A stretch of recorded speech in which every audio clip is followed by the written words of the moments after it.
We have a running joke that whatever gets posted from this show, it's either one of two things: clowns, haters, or homers. That will be one of our homer posts. Well, no, you know what it'd be? It'd be us tagged with clown emojis. Get these bozos off the air.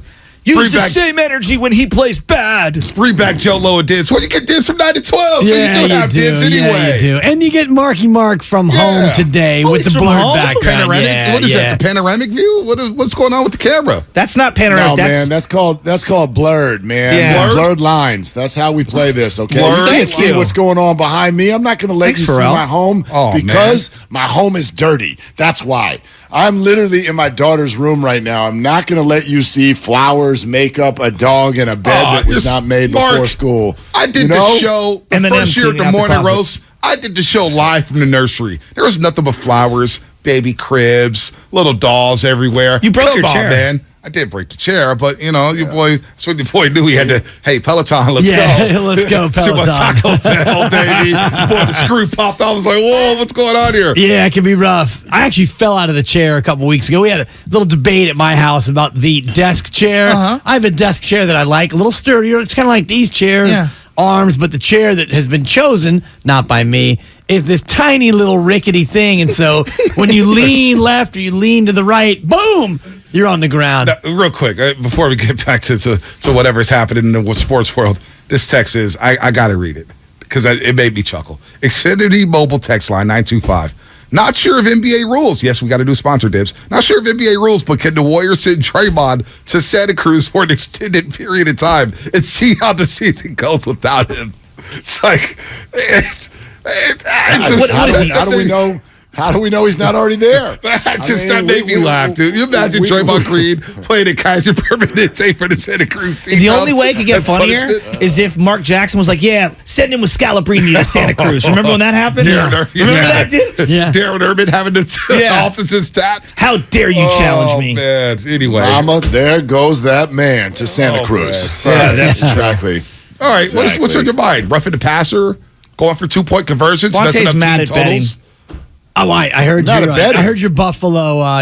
Your Buffalo. Is that a terrible beat? That's an unfortunate beat. Yeah, it's football. It happens. Now, the third string tight end fumbled at the inch line. The problem was not with the Buffalo third quarter bet. It was with you betting Buffalo in the third quarter. That was a slam dunk. Bet Buffalo and lay the 14. You got too cute and you got burned. I did that. I got greedy. Oh, you got greedy. Yeah, but it was live. I knew Buffalo wanted to get one more touchdown drive and then bench all the guys in, and they went on a methodical drive. I saw they got the first to go at the one. Watching all of it. Touchdown, third quarter over. Done.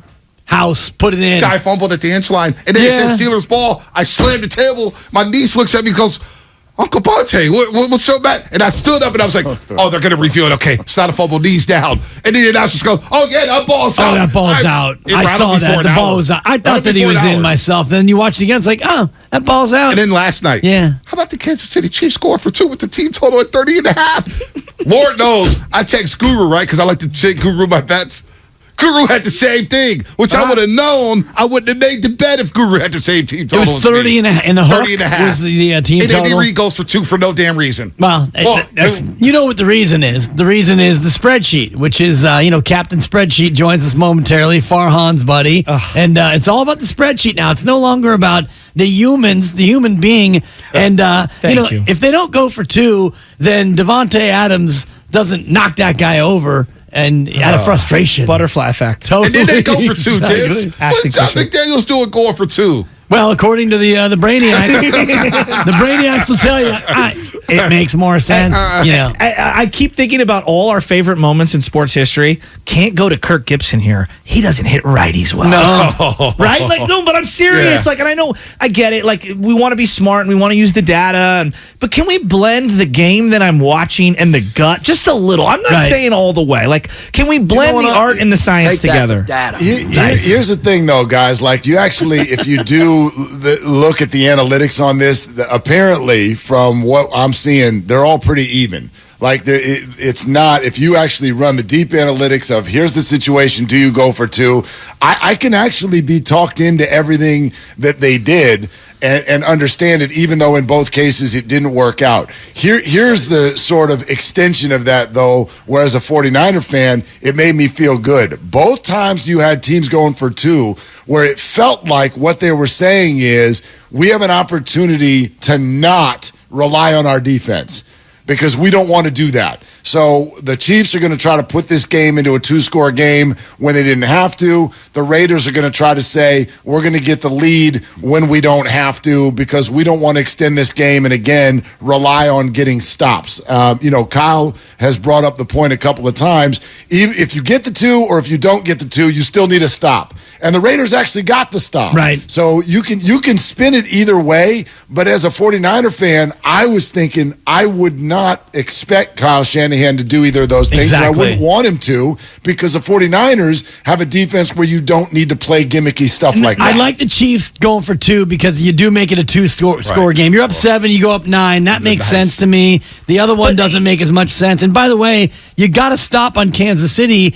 But if Kansas City was in a tie game, they would have approached that whole series differently. Well, they would have gone for it on 4th and 3. And they would have been more aggressive with everything. And so I don't necessarily think you can look at that and say, well, they got the stop, therefore it was the right call. Well, and then we go back to the officials because I know you can't bring up. There was so much in just the decision making from the head coaches, and yet overshadowing all it is the Chris Jones play, is the holding, the defensive holding on the field goal attempt, which I've never seen. It's the right call. It's right call. Well, the last time it was called was against the Raiders back when, Spinoni, 2017? Same referee called it against the Raiders. Well, and you know what? You can actually call that on a number of different field goals because what he's trying to do is he's trying to pull the blocker to... Showing it now. To allow his teammate to get through. It's always disconcerting when you're talking and somebody's like, pointing at the screen. Like, am I on TV? Hey, Dibs, you've been in a radio game for 35 years, man. You're going to a Hall of Fame. I'm with you. It's a rookie move right there. Well, I mean, yeah, okay. I mean, like that? I did the same thing as Dibs. I looked over at the television. I was like, what's going on? He was talking about it, and they were showing the play. There it is. Yeah, there it is. I was hoping Dibs could talk through it and give us some analyze. Right. He could analyze it a little bit. Yeah. I can't see the TV. I'm too engaged in what we're doing here in front of us. First time ever, man. He doesn't listen to me at all. He's like, TV. I'm always listening, kid. I'm one of those guys interested in actual conversation. It's wild. 95-70 game. kgmz-fm and AC1 San Francisco. Your boy just derailed. My bad, man. I derailed Changeover. Derailed right. On the free Odyssey. Yeah. Wow. Turning this every single Derail wrong. That's I'll a 4. take it. Download the Odyssey app that's and a 5. Get ready for 95-7 game. preseason. For the best and most up-to-date sports Derail coverage. right. Derail That right. is phenomenal. Thank you. I'll take You it. can also Wow. watch us every day on our YouTube and Twitch streams. Just log on and search 95-7 the game and maybe scrap that legal to whoever wants to have that recorded and sent to them. Question, Mark. We record the chunkiest garlic fries and baseball guys pod in quite some time. Oh, wow. And then minutes later, it gets announced that the Giants hire some guy I've never heard of. Well, I mean, who's heard of anybody's assistant GM? Totally. Like, go. Totally. I mean, had you heard of Scott Harris before Scott Harris was brought in? And I don't even necessarily what all that stuff matters, but a couple things, like if you do want to go into what this guy's reputation is, and by the way, his name is Pete Patella. He is only 33 years old. Like Nutella. But he's younger than the whole field. Right. Not Patilla. It's Patella. Go ahead and start that whole conversation. It's Patella, and he's only 33 years old. And his whole deal with the Astros was not, because they're going to say, oh, he's a technological genius. And my first question yesterday on the thread was he the guy that invented the wire that Jose Altuve wore? And they said, no, that's not that guy. I'm like, okay, that's good.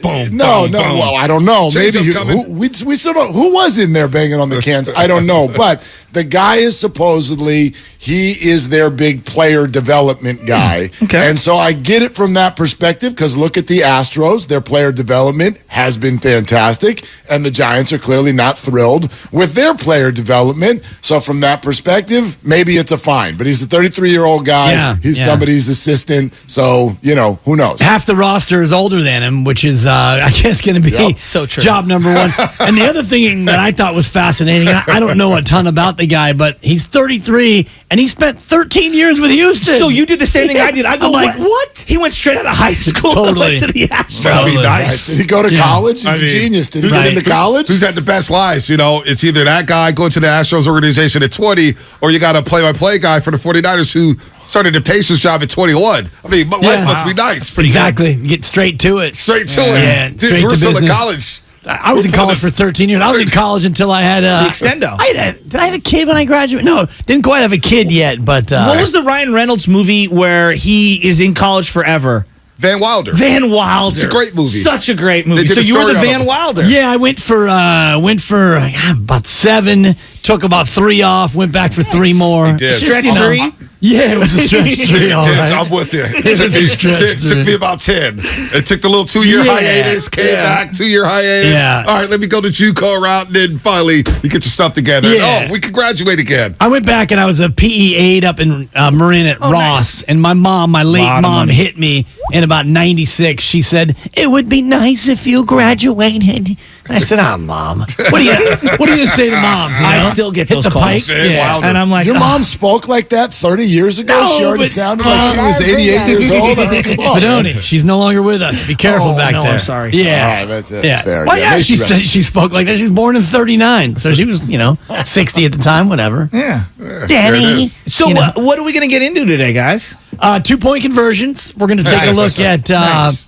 at the quarterback situation. Mike Sando is going to join us. Oh, I love Sando. We all talk about quarterback tiers. Yeah. Well, not today. We're going to talk about quarterback tiers, not TIERS, but TEARS. Teams that are crying over their quarterback. Teams that would have been crying tears of joy had they had the cojones to pick up one James Garoppolo. I was shocked. Well, I mean, I don't know if it's that A to B, but it is interesting. I thought it was a Check great this out, setup guys. myself. Let's go. I thought it was Well, no, brilliant. it's a I mean, phenomenal setup, yeah, but you I could've don't. started Who with knows that what and these then, teams?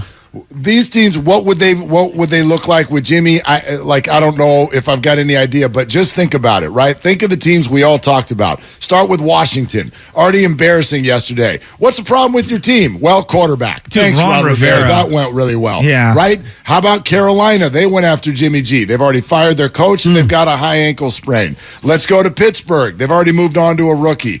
All the rumors about Cleveland. By metrics, Cleveland has had the easiest schedule in the NFL, and they are 2-3. They found a way to do that. Go to New Orleans. On some plays, they're using their tight end as the quarterback. Go to Houston.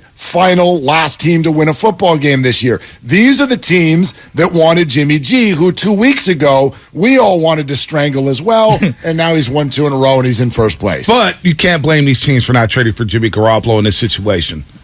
Not Right, all like, of them. Because you Some didn't of know them. when he was going to throw. Some of them. True, Yeah. but I mean, you kind of knew when he was going to throw. You could see him lobbing soft toss on the side, but no team obviously offered enough for the Niners. Or if you didn't want to pull the trigger back in February when Washington reportedly offered a couple of different picks. And I heard at that- $24 million. I think that's a nuance because now with the 6.5, it's easy for a lot of us to say they should have traded him. Right. At $24 million, especially as the time went on when you didn't know if he was going to be able to True. throw and stuff. I just look at salary cap and how difficult it is to absorb that contract. Also, I think that that's can a get bit- figured out, though. Also, that can get figured out. Also, Willard, too, I heard that Shanahan did have some sympathy for Jimmy and didn't necessarily want to send him to Washington because of how bad that organization is ran. And he so don't I like think they would Washington. have do Jimmy a solid like the Niners did Alex Smith way back when, where they're like, we'll send you to Kansas City and Right. Andy Reid. We're not going to do you. We're not going to send you to Houston where they're rebuilding or one of these dumpster fire teams. They did him a solid by not sending him to Washington.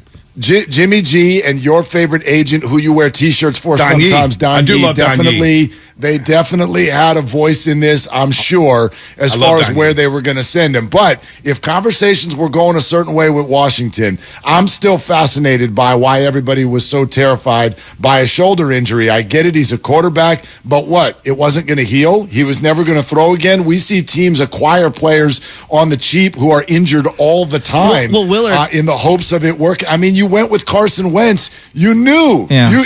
You were in the division with Carson Wentz. You knew you were signing up for not good enough. But you know what? It's not all on Carson, though. You watch that offensive line. No, it's not. Carson Wentz It's has not. no No, time they're- to throw. He's getting They're destroyed. not doing anything well. They're not doing anything well. And so maybe Jimmy would have looked awful in that situation too. I'm definitely open to that. But it's a fascinating decision that they made to go all in and deep into the future with Carson Wentz, knowing what you're probably going to get. Well, it's interesting on the injury because I remember 2 different situations. One, Dante Culpepper does get signed by Miami, and he just had chronic knee and shoulder injuries, and that derailed them. And then Saban tried to go all in on Drew Brees, and the medical medical staff didn't okay him in free agency. He ends up going to New Orleans, and it's the big woulda, coulda, shoulda that Saban still talks about to this day in terms of what set him back with Miami. So you are right on a certain sense. You got to gamble a little, but there are some historical, I guess, reservations. Yeah, and the $24 million, I think, was a factor, and also, you didn't know how quickly Jimmy G would be healthy enough to be a good player and a starter, and we know that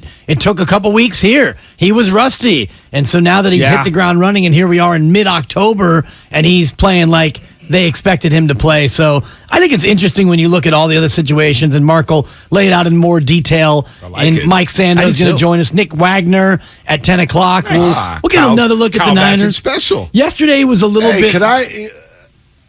Yeah, no, could I want, before you guys jump in out of here, I want to ask you both something Warriors related. Okay. And you tell me kind of how you read this. Blazers tonight, 7 p.m. Steve Kerr is asked again yesterday, so when's Draymond coming back? And his response continually is, I don't know. So part of that is the obvious, which is he probably does know and he just doesn't want to tell anybody. But we have now gone into deep conversations yesterday. I know a lot of people feel like Draymond not punished enough. Dibs, you said it yesterday. Guru said it yesterday. And the whole, like, we'll handle it internally. What does that mean? Draymond is the one who said he'd be there ring night. No one else has said that. The rest of the Warriors are like, yep, don't know when he's going to get back. What is your read on what is actually happening, and could there be a twist or a turn coming in this story that we don't know about yet? There could be a twist and turn, and I think the Warriors are trying to figure that out. How do we manage this situation? And I think, one, how does Jordan Poole feel? How much power does Jordan Poole have in this situation? What does Jordan Poole want out of this situation other than a fat contract extension? Will he even sign the extension? But I think the Warriors are trying to search and struggle, like, how do we handle this? Because if you don't have Draymond Green on ring night, that's going to be a story in itself. And then when do you present him the ring? Do you present him the ring in front of Chase Center by himself? And how's that going to look? Are fans going to be like, wait, he gets his own ring night now after what he did in the training camp? Or with Jordan Poole last Wednesday? To be honest with you, Mark, I don't know, and I think the Warriors don't know how to manage this situation. I have no idea. I don't know how to... If you'd have told me that he played, I wouldn't be that surprised. If you'd have told me he didn't play, I wouldn't be that surprised. I know it's not a strong take. I'm pulling a Steiny here. But, like, the truth is I really don't know. But here's the one thing I've been thinking about long and hard. So let's say they do a punishment.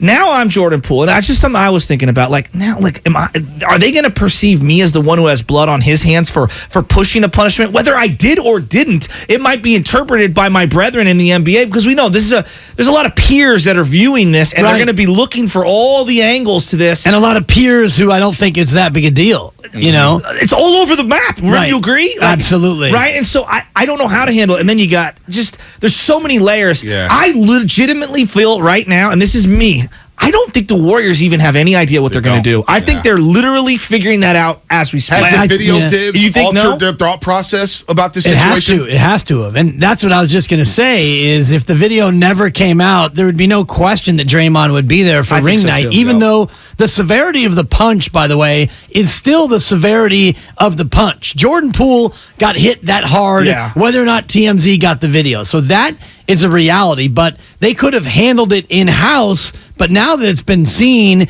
and viewed, and there is the possibility that Draymond Green gets booed or jeered at ring night, nobody wants that. I mean, that possibility is out there, Bonte. Yeah, how are Warrior fans? There's a lot of fans that I'm seeing saying, you know what? Jordan Poole needs to protect himself. He's talking. He deserved what he... There's a lot of fans who think like that. I think that's the vast minority of fans. The more fans that I see are fans who are on the other extreme, which is trade him now, cut him, get rid of him. I think between the two extremes, there's a happy medium, but I think that the team has left it up to Draymond to do the right thing, which is, I think, for Draymond, he's not doing the right thing. The right thing would have been to say, I'm taking time. I'm not taking a couple days, and I'll see you at ring night. Yeah. I'm taking a long stretch, and I'm going to get help. I just keep going back to Steve Kerr, and I know I listened to Mark and you, Dan, talking about this. Like, his facial expression to me, spoke 1,000 words without saying a thing. The no comment to me, I was like, he is pissed. And so I don't know. They're livid. Does he change over a couple of days because they sit down and something is said or action is taken? I just go back to the head coach and I go, what is he thinking? Right? Like, how does he want to maneuver this? I don't know. Well, and also, what happens if they do? Go ahead, quick, Willard. I was just going to say, what happens if they do find out who leaked the video? What happens? You fire a guy, and then what? And then we're back to Jordan Poole and Draymond Green again. I don't think the leaked video, they should be livid about it. Right. But it's not everything. That's not priority number one to me. Priority number one is fixing the Jordan Poole and Draymond Green situation, not who leaked the video, because once you find out, then what? What happens after that? That's a good point. Right, it does. Yeah, the toothpaste is out of the tube, and I actually kind of find it fascinating that they have not been able to figure out who leaked the video, because how many people have access to this, and how many people would be motivated by something other than TMZ's money in order to do this? But to me, this is two stories at the same time, and I'm fascinated by the audio from Stephen A. Smith that you guys just played a little bit ago. This is two stories at the same time. One is about the now. Okay, what are we going to do right now? How do we usher Draymond back into this team? Do we do it in a way that's not embarrassing for Jordan, not embarrassing for us? We don't want fans vociferously booing on ring night as they introduce. So and we want to win this year. So that's the now.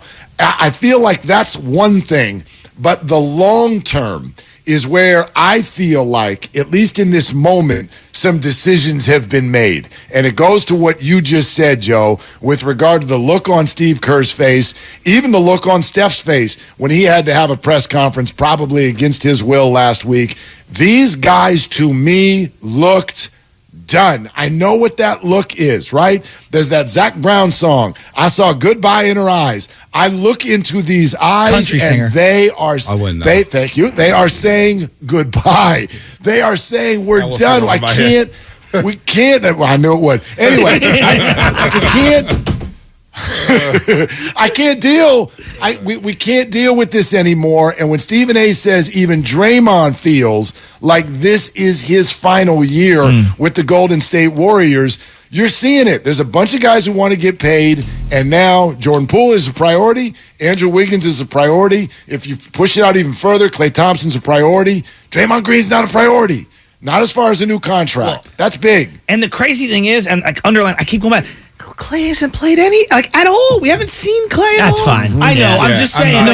There's just... That to me is like story 15 right now. Let's go to State Warriors. Yeah. And you don't need to play. I need Klay ready by the playoffs.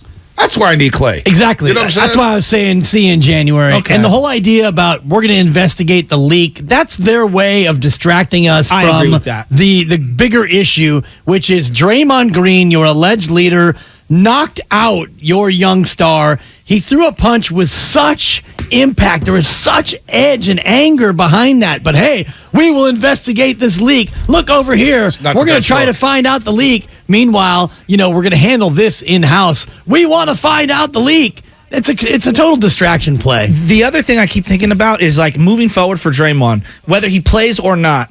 The route that he takes with his media career, dropping of the podcast, how, just every little move. I don't know if he understands everything will be scrutinized. I mean, maybe he does. Maybe he's got people in his camp.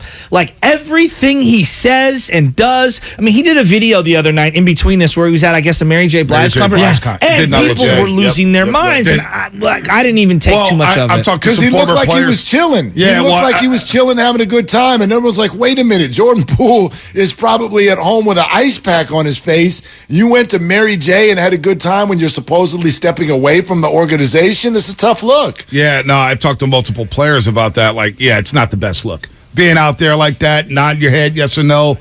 Pat Bev saying on this podcast, I've never seen anything like that. And then Jordan Poole. When are we going to hear from Jordan Poole? That's another layer. And this bugs me too about the whole situation. We're sports talk radio hosts. We have to talk about what's going on with our sports teams out here. 707 Xfinity Mobile text line. You guys are crucifying the Warriors. Leave it alone. They're done with you media people. Look, media people, fans are talking about this all day long on Twitter. Players. Go on Twitter. Players are talking about it. It ain't just the media. Stop I did blaming a the media radio hit in New everything. Zealand, and we talked about this. Exactly. So, I mean, this is not just... well, I've been doing this since any of you guys were in the business, quite frankly. My old buddy Nathan Rowery, we go back about 15 years or so doing New Zealand radio, but this is a bigger deal than just, you know, somebody missing a jump shot in Orlando. I just don't blame the media for talking about the story. Everybody's talking about the story. Aroldis Chapman doesn't go to whatever practices he's, DFA'd or whatever off the roster. That's a story. We're talking about the team and everything. That's the job, is to talk about the team. Right, it's the old media. Well, look, Speaking of blaming the media, real quick, Willard, Brett Favre blames the media for smearing him regarding allegations of welfare of money, misappropriation. Listen.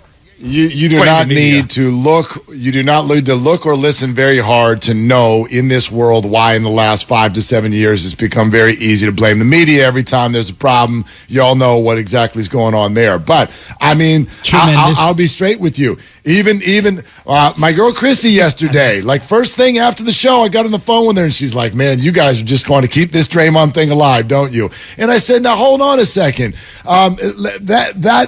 There's a degree of that, but our job is to know what people are thinking about and talking about and wanting to hear about. And there's no question what that is right now. Our phones have all been going crazy. Dibs told the story yesterday. When was it? You went to dinner Sunday night with your mother-in-law. And she's like, "Show me the Draymond video." Like people who don't even know sports want to know what the hell happened with the Warriors. So now I want to know, come on, man. This is your new mother-in-law and your Russian in-laws. What'd they think of the video? She thought that it was an act of pure violence. So Vavlik just turned 85, Anna's grandmother.